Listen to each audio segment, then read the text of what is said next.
You actually think that's a retirement plan? My brother burst into laughter, slapping the arm of his leather chair as if I'd just told the world's dumbest joke. You'll be back to flipping burgers in 6 months. Don't say I didn't warn you. I stood across from him in his corner office, the skyline glowing behind him like a stage built just for his arrogance.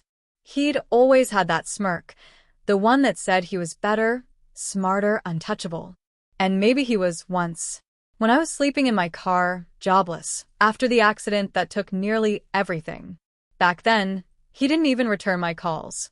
Just sent a single message, pull yourself together. But I didn't come that day for pity. I came to tell him I was done. Retiring early. Leaving the game. Walking away. He laughed. I walked out in silence. But here's what he never knew. I wasn't walking away from failure. I was walking away because I had already won. You see, while he built his image around boardrooms, luxury cars, and networking parties, I spent years in the shadows, learning, studying, investing. Not in flashy startups, but in forgotten corners of the market. Distressed assets, patent rights, real estate in overlooked zip codes. I read everything, watched everything. I lived below my means while my passive income multiplied like wildfire behind closed doors. I'd been silently buying up shares in his competitors, slowly stitching together influence where it counted. And the more he laughed, the more he fed my fire.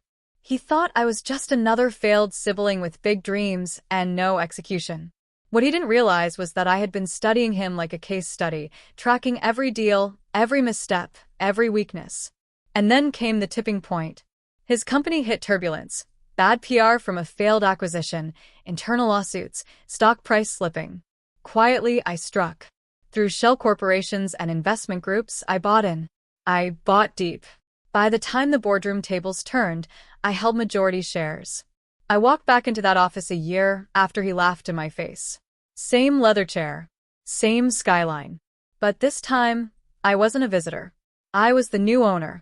He looked up, confused as I entered, flanked by legal counsel. "What is this?" he asked, tension crawling into his voice. I slid the documents across his polished desk. "It's your retirement package," I said with a smile. "I took your advice after all, just early."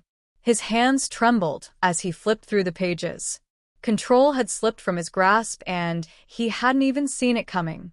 He tried to fight it, called it betrayal. But I didn't flinch. "You called me useless," I said softly, mocked my plan, mocked my life. But I was never planning to prove you wrong. I was just planning to build something real. And now, I'm giving you what you thought I'd never afford, freedom. He left that building the same day, stripped of his title, his pride. The media had a field day. Corporate coup, they called it. Silent takeover.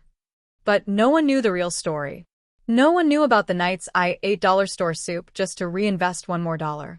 Or the months I spent pretending to fail, so I could keep my moves quiet. No one knew that behind the man they mocked was a mind built for war. And here's the twist. I didn't keep the company.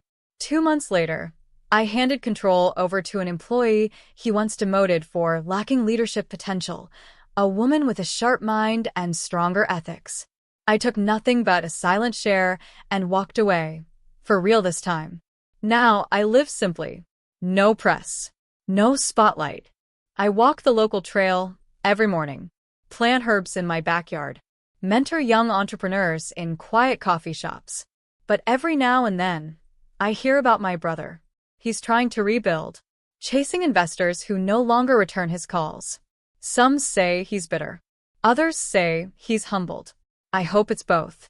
Because sometimes the best revenge is peace. Not the kind that screams on magazine covers, but the kind that whispers, "You never saw me coming." And to those watching this now, remember, never underestimate the quiet ones. The ones who don't argue, don't fight back, don't defend themselves out loud.